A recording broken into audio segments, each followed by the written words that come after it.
Warning: the following video is a tutorial. The rocket being made is still experimental. If you wish to copy what you see, note that I will not be held liable for your actions. Accidents can happen. This is rocket science after all. Hello there. Today I'll be showing you how to make one of these PVC rocket motors. The first thing I want you to note is, before starting, you need to get one of these. It's a desiccator chamber. You need to have a bag of calcium chloride, and you need to get a rubber sealed Tupperware like this one. It has a rubber seal in there to stop air from getting in. And I've put a sock with some calcium chloride in it inside the bag, or inside the box, and that's where you keep your fuel. Because the rocket fuel, when it's made, it absorbs a lot of moisture, and by the time you get round to using it, it's already not worth keeping anymore. You can also use this to keep rocket motors, smoke bombs, whatever. If it's got potassium nitrate and sugar in it, you put it in here. It also works for black powder. Now what the calcium chloride does is it absorbs a lot of moisture out of the air. So if you put it in there, this has pretty much 0% humidity. Here you can see the illustration shows you pour the powder in and then water comes out. So it absorbs a lot of moisture. I'm now going to be showing you how to make the nozzle for this rocket motor. The first thing you want is a 20 centimeter long piece of PVC pipe. This one is heavy duty. It has a 40 millimeter outside diameter and 3 millimeter. Then the second thing you want is a chisel or some sharp edged tool. I think you can also use a file, but this one works a lot better. And then what you want is a 12 millimeter drill bit for drilling out these holes, which will be used to cement the nozzle into its place. Then what you want is a nozzle mold. This I had machined on a lathe, or a wood lathe, and here you can see the drawing. You can take a screenshot of that. One thing to note is these markings here. Those dots, they just show it's in line with this, and that just to show the degrees of how it deviates. So that is 90 degrees, and then that is the 12 degrees that you can see there. So it deviates by 12 degrees that way. What you want next is a washer. This will fit over the nozzle mold. Now, if you cannot have a nozzle mold made, you can just take a piece of paper and you can roll it up into a cone, and then you can also just put it into there and make markings with a pencil around it. Try to make sure that it's going directly downwards through the center, not like deviating side to side. And then you just make your markings around the cone, and then you cut it out, and then you cover it in sellotape in order to try and waterproof it, because we're going to be applying some cement to it, and that'll, if it's not covered, it'll destroy the paper. Then what you want is some anchoring cement, and this is to make the nozzles out of. It has a set time of total 24 hours. So that's how long you'll need to wait before the rocket engine is ready for use. And also you need some masking tape. This is for use in sealing these holes while cement is setting. Now what you want to start off doing is you take your sharp tool and you put it in the pipe like that, and then you start twisting. And you want to scratch the inside of the pipe as much as you can and as deep as you can. This provides a lot of grip for the cement to hold onto the pipe, as well as the holes inside there, which add as extra anchor points. But these scratches just act as insurance. It'll also make intrusions into the cement that will stop gases from leaking through and then burning a hole. So basically what I meant by that was, if you just have this is your pipe and this is the cement and there's no grooves in it, then the gases will probably just be able to slip between them. That gap is the illustration there. But if you have grooves cut into the pipe, and that's your cement there, then the gas will have to zigzag through it, creating a lot of resistance for the gas, and it'll stop. So you make the scratches as deep and as many as you can, like that. And you do that until a large portion of this part of the inside of the pipe has been scratched. Like that. Then what you want is you want to take a piece of paper. This piece of paper is about 12.7 centimeters long, and you want to make markings every 2.4 centimeters, and this will give you a reference for making holes around the circumference of the pipe. So on the markings you want to make a hole there, and you do this about 1.5 centimeters away from the edge. And then once you've done that, you take your 12mm drill bit and then you drill all these holes out. Once you've done that, you want to, well, when you're doing that, you want to make sure that you drill slowly, because if you drill too fast it'll catch and then it'll screw up your drill bit. Also make sure that you have a clear workspace, because it generates a lot of this. Then what you want to do is you can either use sandpaper and file down all the edges that it lifted up, or you can use a file. Then once you've done that, you take masking tape and you seal up all the holes.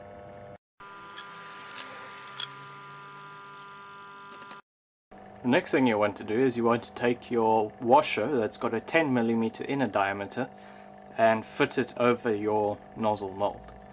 Then you want to put it inside the pipe, making sure that it is as straight as you can get it, going down the center.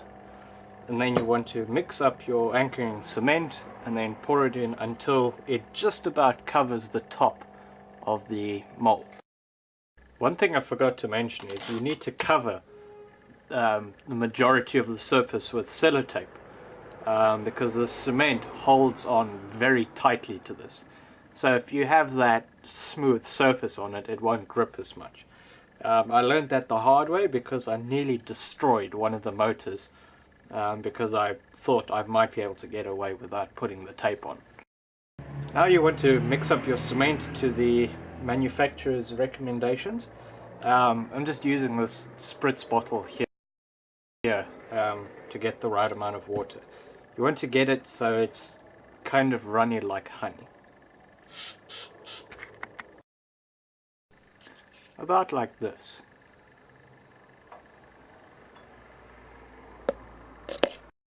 Now you want to pour it into the pipe. If you don't quite reach the top, just mix up a little bit more cement and then just go until you reach the top. You also want to make sure that you tap this so that the cement settles. And also, if it goes out of alignment, just push it back. Then once you've added that, you can just let it set for about an hour and then we're ready to move. You also want to make sure you wash your equipment, because you want to be able to use it again. Now, while we're waiting for the cement to set for the nozzle, we might as well make the fuel grain.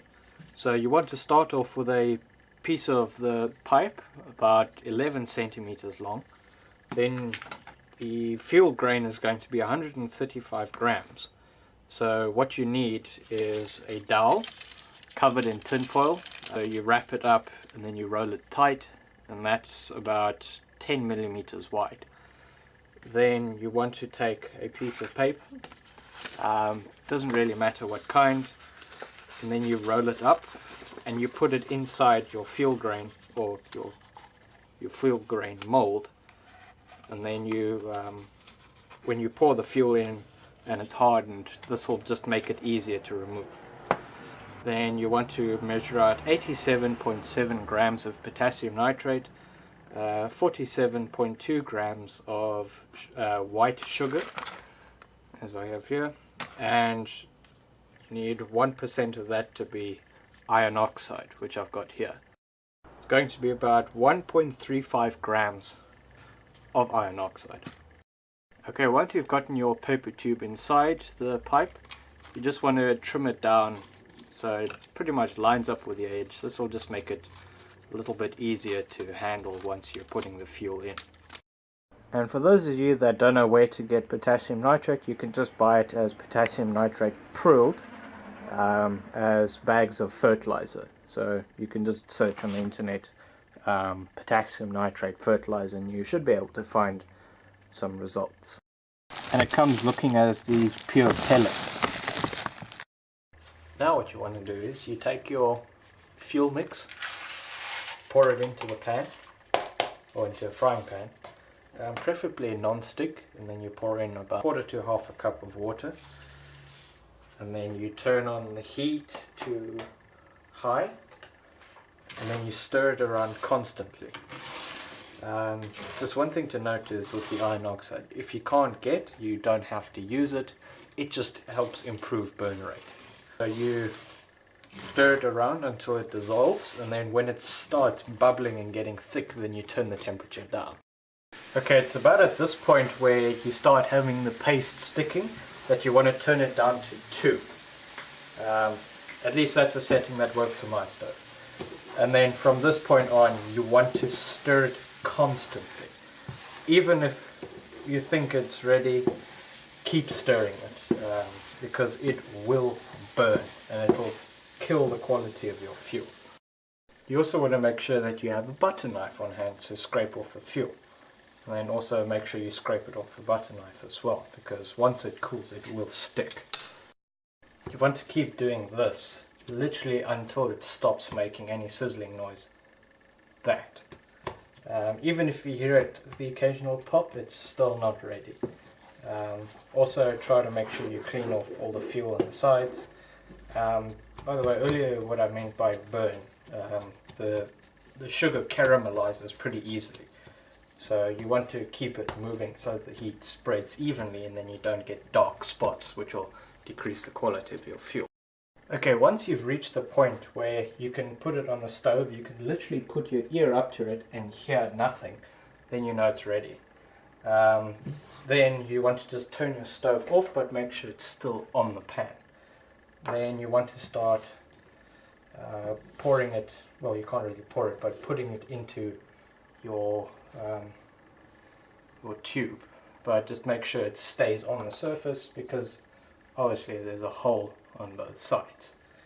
So you want to put it in there, and once you've got it all in, you want to press it down so that it gets level, and then you want to push in your coring rod. Okay, so now I've got it all in, and then you just want to take your dowel, wrap it in tin foil, and then press it flat at one end, and then push it into your fuel until you reach the bottom. And to try and get rid of any air gaps, you just want to press into the fuel with preferably a surface that's not sticky. Here I've accidentally got a little bit of fuel stuck to it, so you just try to remove that, and then hopefully it will not stick to it anymore. And to try and make sure that it's centered, you want to also just push it through the back, and then push that fuel back in, and then you can try and align it. It doesn't have to be perfect, it needs to be roughly centered on the top.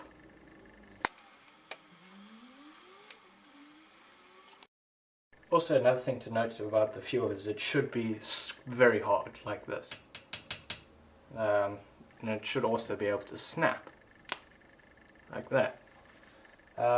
You'll know when your fuel is cool enough to handle, when it's lukewarm to the touch. If it burns and it's soft, then it's definitely not ready yet.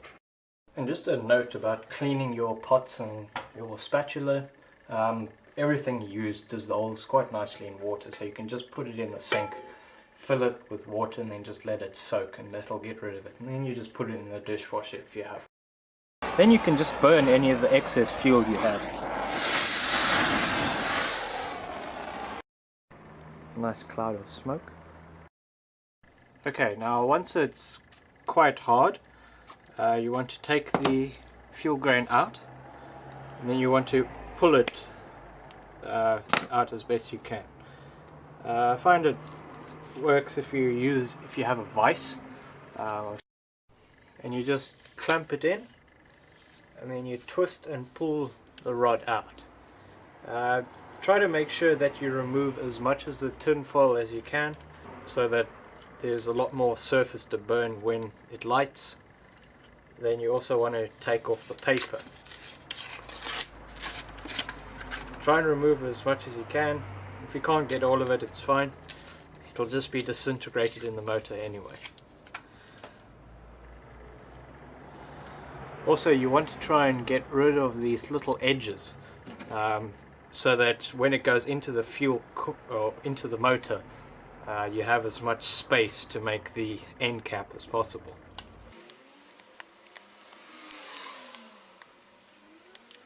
You can see they are removed as much as of the rising edge as I can.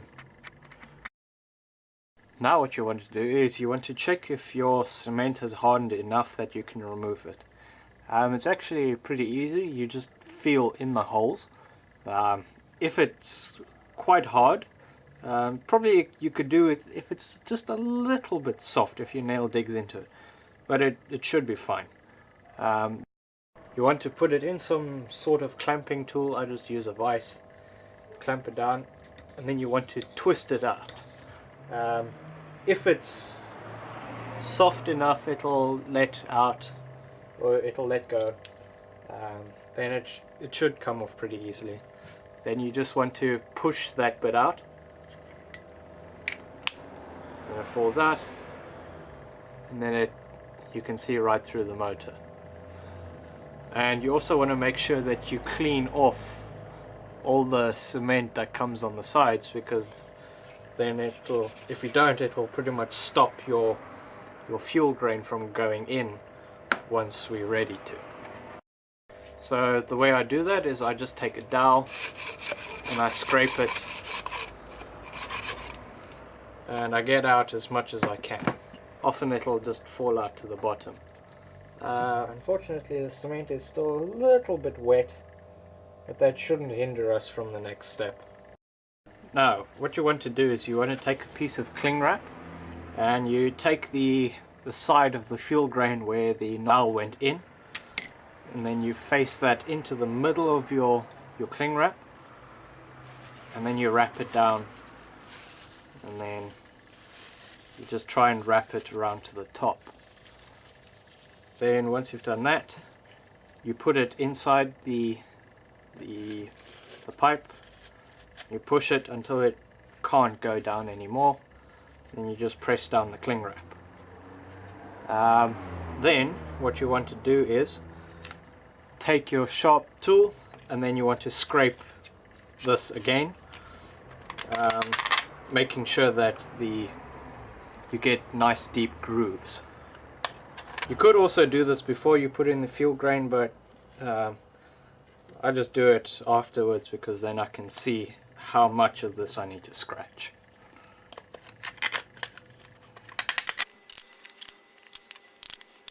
Just one thing to note, the cling wrap is to stop the moisture that's being given off from the nozzle from damaging the fuel grain as it's setting, because while the cement is setting, it's obviously releasing a lot of its moisture. Now, once the interior has been sufficiently scratched up and quite deep, you can feel the scratches. Then you want to melt. What you want to do is you take some clay. I've got some powdered bentonite clay, which can just be kitty litter ground in a coffee grinder.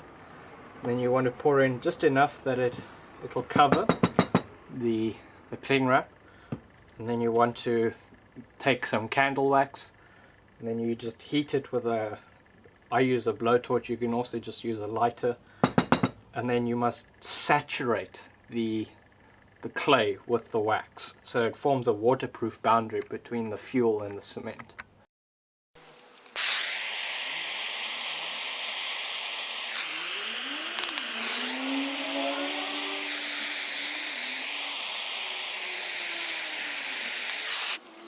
So basically it must look like that.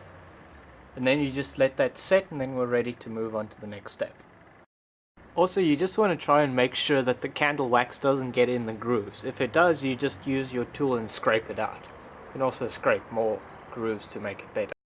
Just note that while the wax is still warm, you want to press it down off the sides so that the cement can get down and get as close to the walls as possible. The next thing you want to do is you want to take your piece of paper that was used for measuring the holes here, and then you want to measure it about a centimeter below the lines, or a centimeter below the lowest point of your pipe. Mark your points, drill them out, cover them with masking tape, and then mix up your cement, pour it in, let it set for enough time that it will be hard enough that you can turn it on its side. Then you want to put it in your desiccator box for about 2 days to give it enough time to set, and then it should be ready to go. Like this. And then you just want to, like I said earlier, let it set and then put it in your drying chamber, which is the desiccator box. And this is the testing rig that I use to light my motors. It is a piece of large PVC pipe, not particularly thick as you can see here. It's got a nail running through it to stop the engine from going that way, and then I've wrapped wire around the nail. I've cut a groove there into the engine, and then I wrap wire in through that, and then so I wrap it around, making sure that the thing cannot move forwards or backwards. And then I put a bag of cement on top of this to make sure that it can't move like this. And then I also make sure I put it against the wall so it can't move backwards under the bag of cement.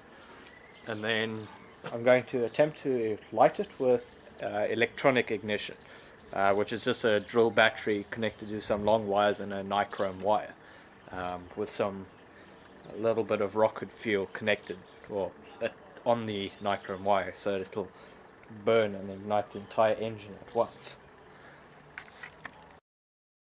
So this is a close-up of my test rig. Got the bag of cement as a counterweight. I've got my rocket engine there connected to that, and I've just got that behind it to stop from the back blast.